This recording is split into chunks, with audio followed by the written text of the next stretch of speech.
मित्रों, जैसा आप सभी जानते हैं, आजादी के समय से हमारी पार्टी के लिए जम्मू कश्मीर का ये भूभाग बहुत महत्वपूर्ण रहा है और आजादी के समय से ही हमने इस भूभाग को हमेशा भारत के साथ जोड़े रखने के लिए बहुत प्रयास किए। पंडित प्रेमनाथ डोगरा के आंदोलन से लेकर श्यामा प्रसाद मुखर्जी की शहादत तक ये पूरा संघर्ष पहले भारतीय जनसंघ और फिर भारतीय जनता पार्टी ने आगे बढ़ाया, क्योंकि हमारी पार्टी मानती है कि जम्मू कश्मीर हमेशा से भारत का हिस्सा है और रहेगा, इसमें कभी कोई संशय नहीं रहा। मगर कई साल हो गए, 2014 तक जम्मू कश्मीर पर हमेशा अलगाववाद की परछाई रही, आतंकवाद की परछाई रही। अलग अलग स्टेट और non state actor Jammu Kashmir को अस्थिर करते रहे और सभी सरकारों ने एक प्रकार से अपीसमेंट की पॉलिसी से जम्मू कश्मीर को डील किया। 2014 से लेकर 2024 का ये कालखंड, जब भी जम्मू कश्मीर और भारत का इतिहास लिखा जाएगा, जम्मू कश्मीर के लिए स्वर्णिम अक्षरों से अंकित किया जाएगा, ऐसा मेरा बहुत स्पष्ट मानना है।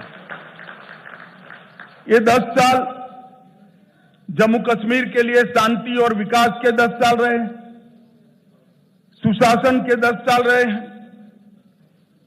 ये 10 साल में मैक्सिमम टेररिज्म की जगह मैक्सिमम टूरिज्म पर शिफ्ट हुआ है।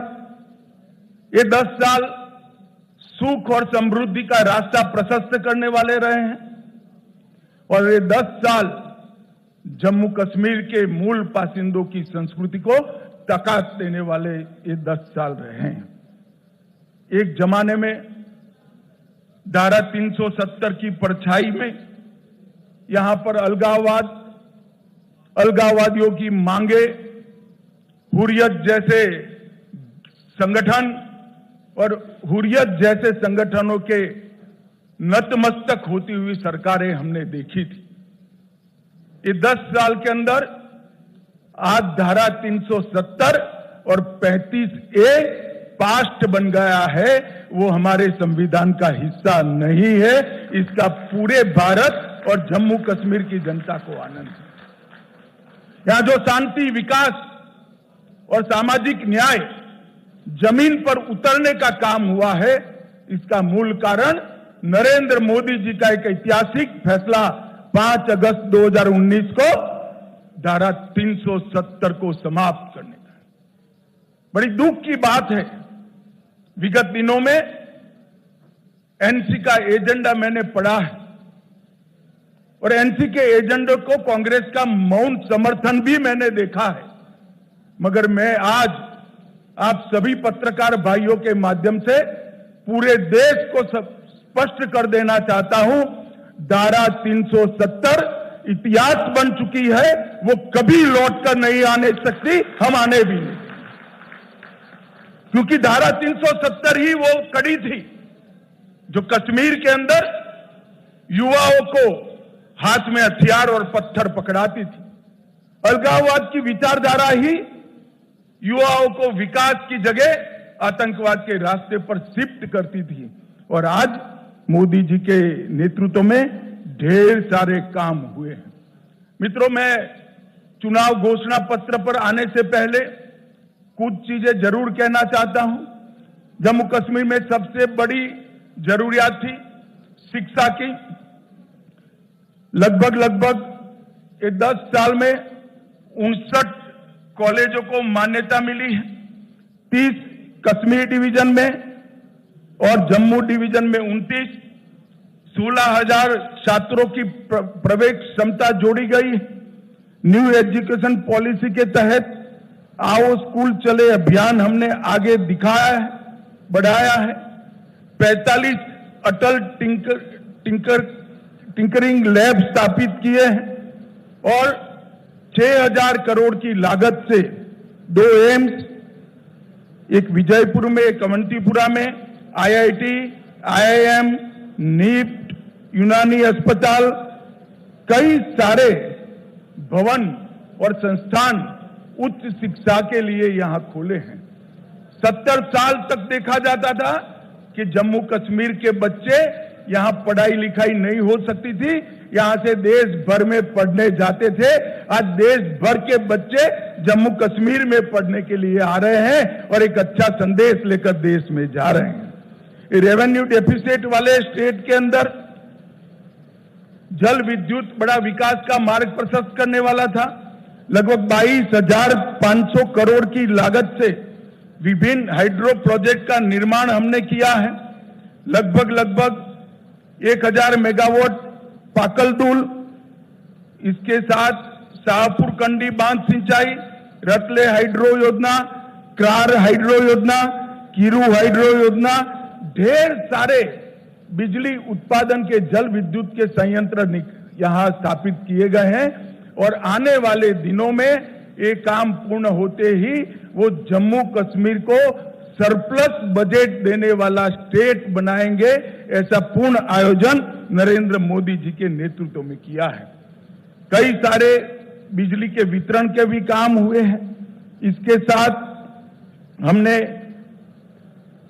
शांति के मोर्चे पर भी ढेर सारा काम किया है, उस पर मैं बाद में आऊंगा।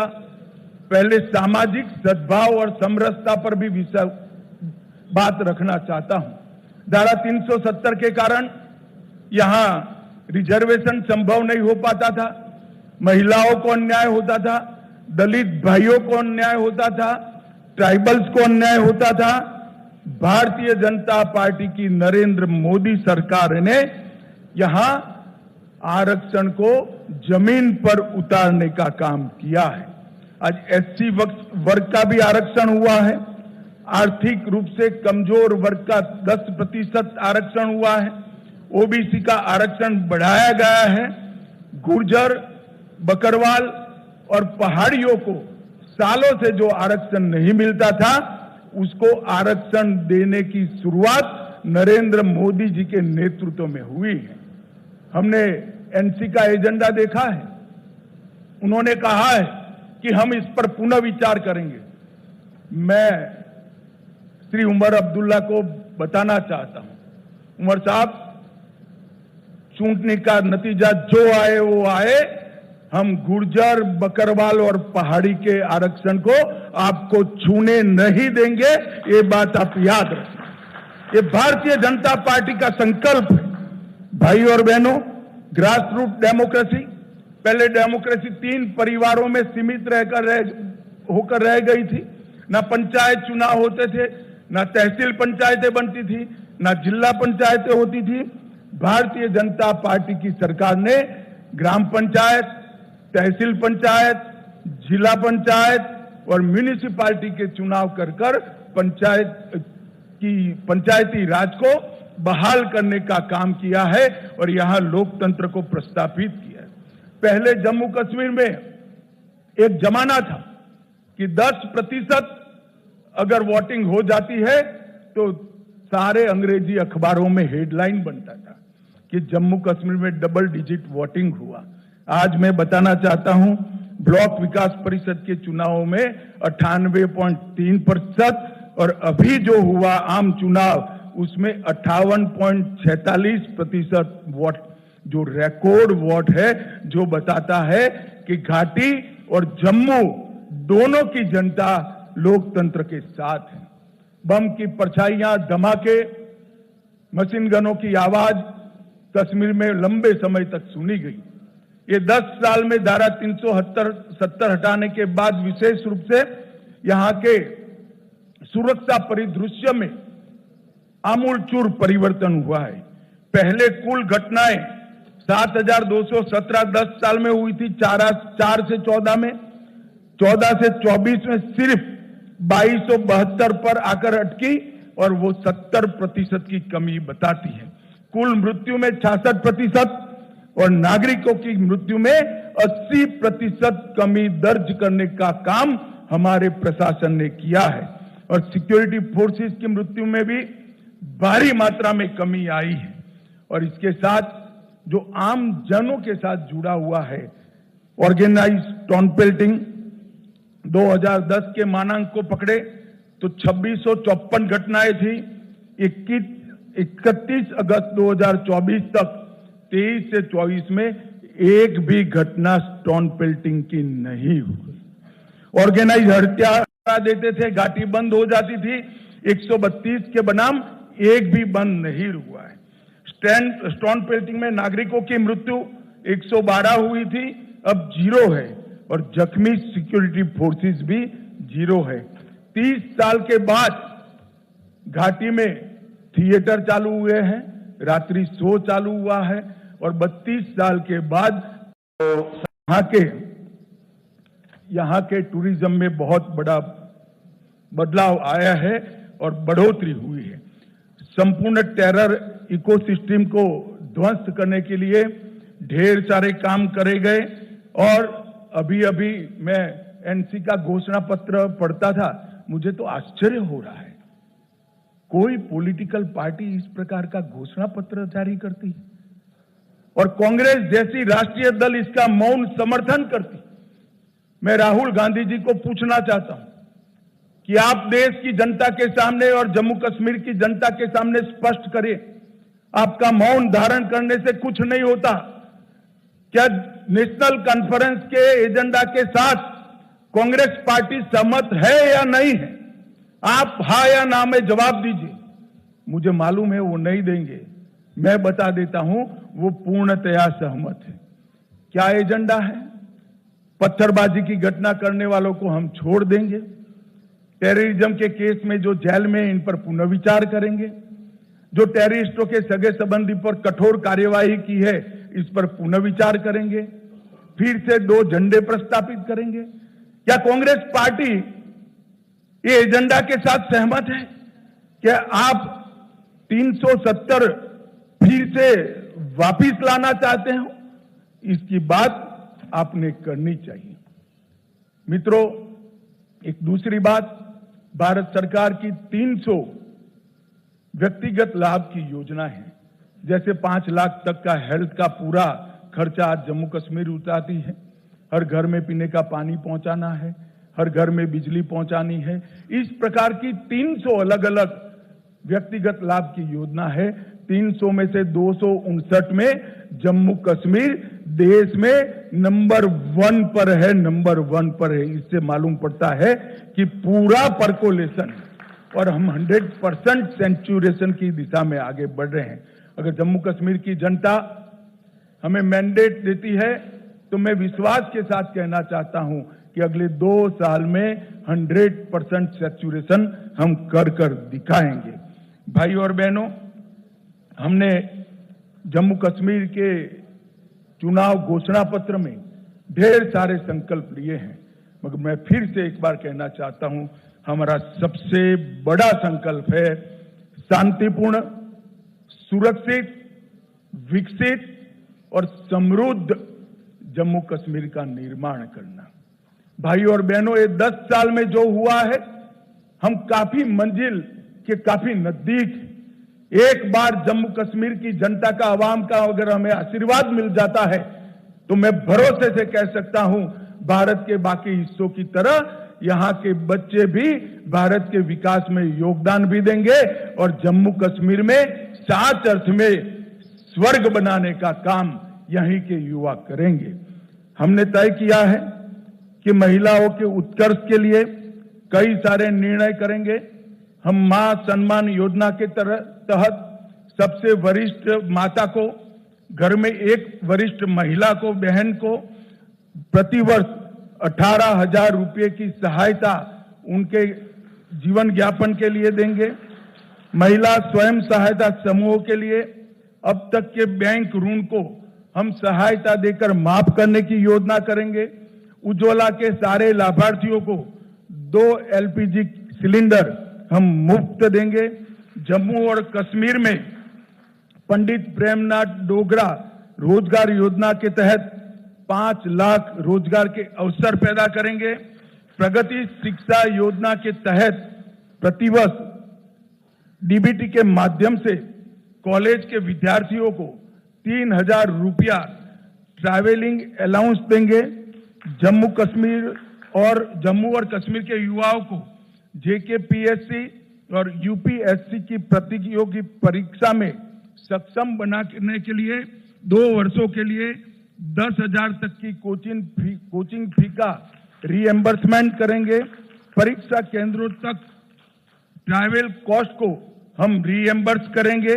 दूर दराज के क्षेत्रों में उच्चतर माध्यमिक कक्षाओं को जो छात्र छात्राएं हैं, जिसका सबसे बड़ा फायदा पीर पंजाल की और दोनों और पहाड़ी क्षेत्र में रहने वाले लोगों को होने वाला है, उनको हम टैबलेट और लैपटॉप प्रदान करेंगे। जम्मू कश्मीर की अर्थव्यवस्था के विकास के लिए 3 क्षेत्रीय विकास बोर्ड का हम स्थापना करेंगे। पीर पंजाल की जम्मू की ओर सारी संभावना है टूरिज्म को डेवलप करने की, मगर जो स्टेप मदर एटीट्यूड के तहत एनसी के नेतृत्व में घाटी की पीर पंजाल की इस ओर कोई टूरिज्म विकास का काम नहीं हुआ। हमने तय किया है जिला राजौरी में ठंडा मंडी के आसपास एक आकर्षक पर्यटन शहर नया बनाएंगे जो पहलगांव से भी ज्यादा आधुनिक होगा और वो पहलगांव का भी पूरक होगा। टूरिस्ट यहां पर 5 दिन रहेगा तो 3 दिन पहलगांव भी जाकर रहेगा और वो जो वहां जो 7 बड़ी झीलें हैं वो 7 झील और झरने को जोड़कर एक बड़ा पर्यटन स्थल हम बनाने का काम करें। वाटर स्टोर को बढ़ावा देने के लिए श्रीनगर शहर की डल झील और डल झील के विकास से उसको विश्व स्तरीय एक लेक पर्यटन का क्षेत्र बनाएंगे। श्रीनगर के टैटू गांव में एक बहुत बड़ा एम्यूजमेंट पार्क बनाकर जिसमें बच्चा अगर एक बार घुस गया तो 3 दिन तक वापिस न आए, ऐसा आकर्षक स्थान हम टैटू ग्राउंड के अंदर बनाएंगे। आईटी हब की स्थापना दोनों जगह करेंगे। जम्मू और कश्मीर में स्पेशल इकोनॉमिक जोन आईटी का जम्मू में बनाएंगे। गुलबर्ग और पहलगांव में मॉडर्न टूरिज्म के इंफ्रास्ट्रक्चर से एक्सपांशन करेंगे। उधमपुर में फार्मास्यूटिकल पार्क, किश्तवाड़ में आयुष हर्बल पार्क और इसके साथ साथ तवी रिवर फ्रंट को हम विश्व स्तर का बनाकर जम्मू के पर्यटन को भी बढ़ावा देंगे। रंजीत सागर बांध में झील विकास प्राधिकरण बनाकर रंजीत सागर बांध को भी पर्यटन का क्षेत्र बनाएंगे। हमने एक नई ल्यूक्रेटिव औद्योगिक नीति लाने के कारण जितना इन्वेस्टमेंट 70 साल में हुआ था, इससे 3 गुना इसमें इन्वेस्टमेंट अब तक कश्मीर में हो चुका है, जम्मू कश्मीर में हो चुका है। हम इसको आगे बढ़ाएंगे और जम्मू कश्मीर की 7,000 औद्योगिक नीति आने की पहले की जो मौजूदा इकाइयां हैं उनके लिए, उनकी समस्याओं के समाधान के लिए एक आकर्षक पैकेज लाकर बंद पड़ी सारी इकाइयां फिर से उत्पादन करती हो, इस प्रकार का हम एक पैकेज लेकर आएंगे। बाजारों और कॉमर्शियल कॉम्प्लेक्स पर काम कर रहे छोटे व्यापारियों और दुकानदारों के लिए लीज डीड सालों से इसका नियमितीकरण नहीं हुआ है, हम उसको रेगुलराइज करने का काम करेंगे। अटल आवास योजना में भूमिहीन के लिए 5 मरला भूमि राज्य सरकार की ओर से दी जाएगी और घर बांधने का खर्चा नरेंद्र मोदी जी वहां से भेज रहे हैं, तो गरीब को भूमि भी मिलेगी, घर बनाने का खर्चा भी मिलेगा। यूटिलिटी और पब्लिक सर्विसेज के लिए एक समस्या बिजली और पानी के बकाया बिलों के लिए एक समाधान योजना लेकर बकाया बिलों पर हम बड़ी राहत देने का काम करेंगे। हर घर नल से जल में 100% सैचुरेशन करेंगे। प्रधानमंत्री सूर्यघर मुफ्त बिजली योजना में केंद्र की राशि में पर हाउस पर घर 10,000 रुपए की सब्सिडी राज्य की ओर से जोड़ी जाएगी। वृद्धावस्था, विधवा और विकलांगता का जो पेंशन है उसको हम 1,000 से बढ़ाकर 3,000 करेंगे। सरकारी मेडिकल कॉलेज ढेर सारे बनाए, सीटें बढ़ाई है, मगर अब हम चाहते हैं कि बाहर के बच्चे भी यहां पढ़ने आए, तो अतिरिक्त 1,000 नई सीटों की बढ़ोतरी सिर्फ आने वाले 3 साल के अंदर भारतीय जनता पार्टी की सरकार करेगी। पीएम किसान निधि, मोदी जी 6,000 रुपया हर किसान को भेज रहा है, ये भेज रहे हैं, उसमें हम 6,000 के साथ और 4,000 जोड़कर हर किसान को 10,000 रुपया मिलने की बात करेंगे।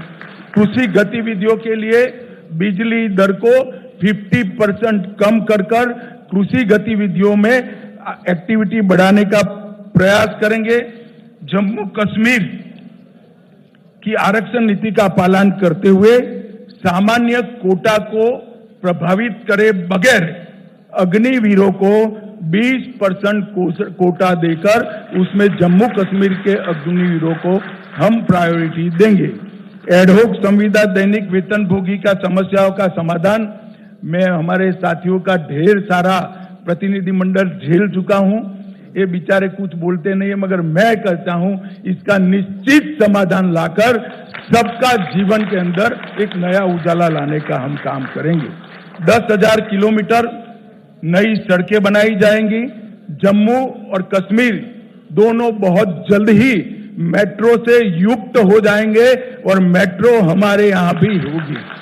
दूसरी कश्यप तीर्थ पुनरुद्धार अभियान, 1,000 खंडहर हुए आतंकवाद की बलि चढ़े मंदिरों का जीर्णोद्धार और वहां अखंड पूजा हो, इसकी व्यवस्था भारतीय जनता पार्टी की सरकार करेगी। टीकूलाल टपरू विस्थापित समाज पुनर्योजना में अनेक प्रकार के नए प्रावधान हम जोड़ने जा रहे हैं, मैं अभी बताना नहीं चाहता हूं। और ये जो ब्लेम गेम चलता है, जम्मू कश्मीर में जो 40,000 लोग आतंकवाद की बलि चढ़ गए, इसकी जिम्मेदारी किसकी? अभी तो राष्ट्रपति शासन था, हम कुछ करना नहीं चाहते थे, मगर जम्मू कश्मीर में नई सरकार बनने के बाद हम एक व्हाइट पेपर घोषित कर ये आतंकवाद फैलाने वालों की, उसके पोषण करने वाले की जिम्मेदारी तय करेंगे। और हम पिछले वर्षों से विपरीत, पिछले वर्षों में जम्मू को अन्याय होने वाली कुछ जातियों, कुछ समूहों, कुछ उपासना पद्धति वालों को अन्याय करने वाली जो जनगणना हुई थी, इसको समाप्त कर स्वतंत्र और निष्पक्ष जनगणना कराएंगे जो सबके साथ न्याय करेगी, किसी का तुष्टीकरण करेंगे। और सबसे बड़ा वादा है, आतंकवाद पर जो प्रहार चालू है उसको और कड़ा कर आतंकवाद को भारत की सरहदों के उस पार भेज देंगे, यहां से आतंकवाद को हमेशा के लिए हम समाप्त कर देंगे। भाई और बहनों, घाटी और जम्मू दोनों क्षेत्रों के विकास के लिए एक संतुलित घोषणा पत्र हमारे घोषणा पत्र समिति के अध्यक्ष के नेतृत्व में बना है।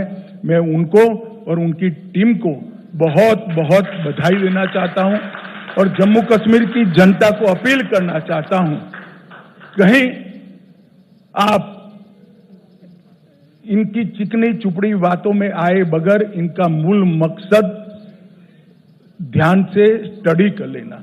उनका मूल मकसद है जो नेशनल कॉन्फ्रेंस का एजेंडा है वो, और राहुल गांधी जी और कांग्रेस पार्टी ने वो एजेंडा को अपनी मौन सम्मति दी है। मैं अभी भी कांग्रेस पार्टी को कहना चाहता हूं, क्या इस देश में 2 राष्ट्र 2 झंडे 2 ध्वज के नेशनल कॉन्फ्रेंस के एजेंडे के साथ आप सहमत हो या नहीं, वो बताइए। 370 के बारे में आप नेशनल कॉन्फ्रेंस से सहमत हो या नहीं, वो बताइए। मित्रों, वो एजेंडा बहुत खतरनाक एजेंडा है। वो फिर से घाटी में और जम्मू में भय का राज प्रस्थापित करना चाहते हैं। आतंकवाद के माध्यम से भय कर 3 पीढ़ी तक शासन किया है। और मैं आज सबको बिना निसंकोच बताना चाहता हूं मित्रों कि मैं यहां घाटी में भी कई बार आया हूं, जम्मू में भी कई बार आया हूं। अब जो टेररिज्म के साथ है, जम्मू कश्मीर इनके साथ नहीं रहेगा। यहां की आवाम ने तय किया है कि हमें टेररिज्म नहीं चाहिए, हमें विकास चाहिए, हमें शिक्षा चाहिए, हमें स्वास्थ्य चाहिए, हमें रोजगार चाहिए। वो केवल और केवल भारतीय जनता पार्टी दे सकती है, नरेंद्र मोदी जी दे सकते हैं और कोई नहीं दे सकता। अतः मैं जम्मू और कश्मीर दोनों क्षेत्रों की जनता को करबद्ध निवेदन करना चाहता हूं, एक 5 साल मोदी जी को दे दीजिए, हमारी सरकार बनाइए। हम जम्मू कश्मीर को देश के सबसे विकसित प्रदेशों में शुमार करना चाहते हैं। वो हमारा मादा भी है, हिम्मत भी है, कार्य योजना भी है और हमारा पास्ट रिकॉर्ड भी है। मुझे विश्वास है जम्मू कश्मीर की जनता का हमें आशीर्वाद मिलेगा। आप सभी का बहुत बहुत धन्यवाद।